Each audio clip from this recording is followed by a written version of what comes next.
Hello, good morning everyone. Today we are going to see Operating System Unit 2 Session 3. In the previous topic we have studied various process states, which is very important topic. Based on these various process states there are CPU scheduling algorithms, and it is also important from exam point of view because more questions will be based on this Unit 2 process management. And in today's topic we'll study process schedulers. So what is the work of the process schedulers? So the responsibility of the process schedulers is to select the processes and move it from one state to another state. So whether it is a new state, ready state or running state. So the scheduler's job is to select the processes and move it to another state. So schedulers are special system software. They help in scheduling the processes in various ways. They are mainly responsible for selecting the jobs, that is processes, and submit it into the system and decide which process to run.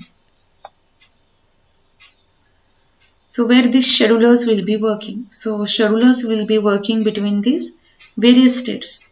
So where some of the schedulers works from between new state to ready state. Some of the scheduler work between ready state to running state. Some of the schedulers work between running state to waiting state. That means to select the processes and move it from one state to another state. The first scheduler we'll see long-term scheduler. It is also called as job scheduler. So what is the responsibility of long-term scheduler? Responsible for creating new processes and select which processes should be brought up into the ready queue. So as I told you in the previous session, there is a CPU, then we have main memory, and then we have secondary memory. So all the programs will be residing in the secondary memory. So your programs will be residing in the secondary memory. So the long-term scheduler picks the programs and bring it to the main memory for execution. So when they are brought to the main memory for execution, those are under process creation, and those are for time being in the new state. When the processes are created, the long-term scheduler moves them to the ready state. So the long-term scheduler selects the processes and brings them to the main memory, and after process creation sends them to the ready state. Long-term scheduler controls the degree of multiprogramming, that is number of processes present in main memory. See here, as I told you, the processes will be brought from new state to ready state by the long-term scheduler. Now, the long-term scheduler also has the authority to how many processes should be brought up to the ready queue. That is called as degree of multiprogramming. So, if there are more number of processes waiting in the ready queue, then it reduces the speed to bring the processes in the ready queue. And if there are less number of processes in the ready queue, it can also increase the speed to bring the processes in the ready queue. So, how much processes should be brought up to the ready queue, that is in the main memory, will be decided by the long-term scheduler.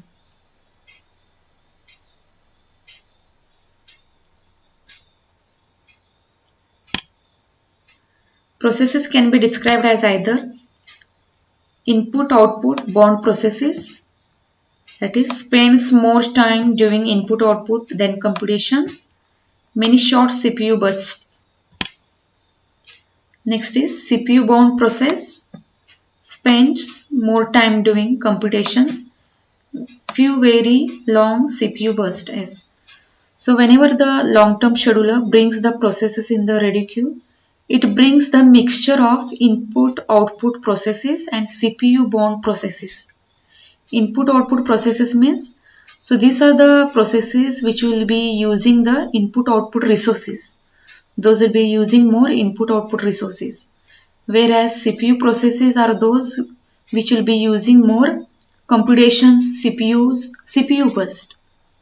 Means it will spend more time in using CPU computations and all. And whereas input output processes spends more time in doing using resources. So whenever the long term scheduler brings the processes in the ready queue in the main memory, it will bring the mixture of some of the processes will be input output bound processes, some of the processes will be CPU bound processes. So long-term scheduler is responsible to bring mixture of both processes. Next we'll see short-term scheduler. It is also called as CPU scheduler. So this is also very important scheduler of our operating system, which select which process should be executed next and allocates to CPU. Yes. So which process is given the chance to execute and which process should be allocated to the CPU. This will be done by the short-term scheduler.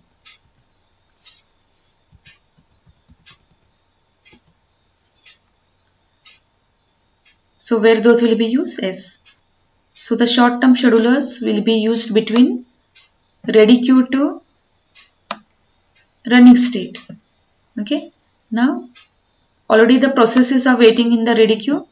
So the processes will be selected based on the CPU scheduling algorithms. The short-term scheduler selects the processes and send it to the CPU for execution. So this is the responsibility of short-term scheduler. Based on the CPU scheduling algorithm, it will select the processes and it will send it to the CPU for execution.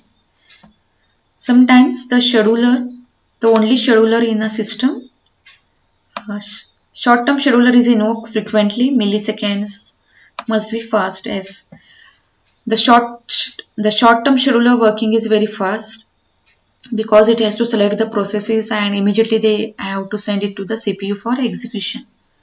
So it should be very active. Bringing processes from ready state to running state is the responsibility of the short-term scheduler.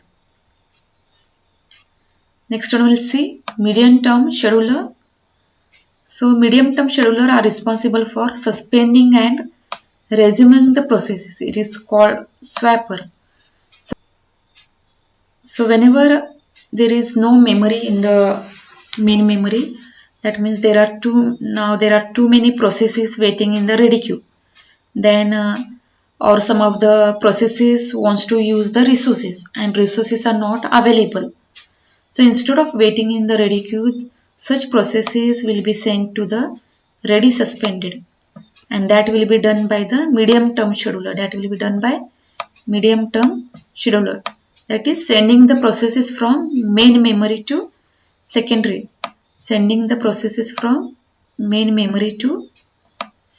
Memory. So here also, now when the processes are waiting for input output, such processes will be sent to secondary memory, that is in a block suspended, and that will be done by the MTS, moving the processes from main memory to secondary memory. And when there is a space, when there is a memory in the ready queue, then again those processes will be brought up to the main memory by the medium term scheduler. And here also, when the resources are available, then the waiting processes will be again brought up to the main memory for execution. So remove processes from main memory and store it in secondary disk, and bring back in main memory from disk to continue execution. Medium-term scheduler can be added if degree of multiprogramming needs to decrease. Yes, if there are too many processes waiting in the ready suspended state, or a blocked suspended state, then it can reduce the degree of bringing the processes in that state.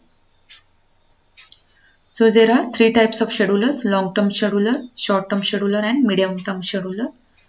So long-term scheduler brings the processes from new state to ready state, and short-term scheduler selects the processes from ready state to and send it to running state. So this will be done by short-term scheduler. And also to send the processes from running state to waiting state to use the resources will be done by short-term scheduler. And when the main memory is full, means a lot of processes are waiting there, to send the processes from ready state to ready suspended state will be done by medium term scheduler. That is, and when the memory is available, space is available, there are not too much processes, again the waiting processes will be sent back to the ready state. Same here, the processes which are waiting for resources, and if the resources are busy, then those processes will be sent to the blocked suspended state, that is from main memory to secondary memory.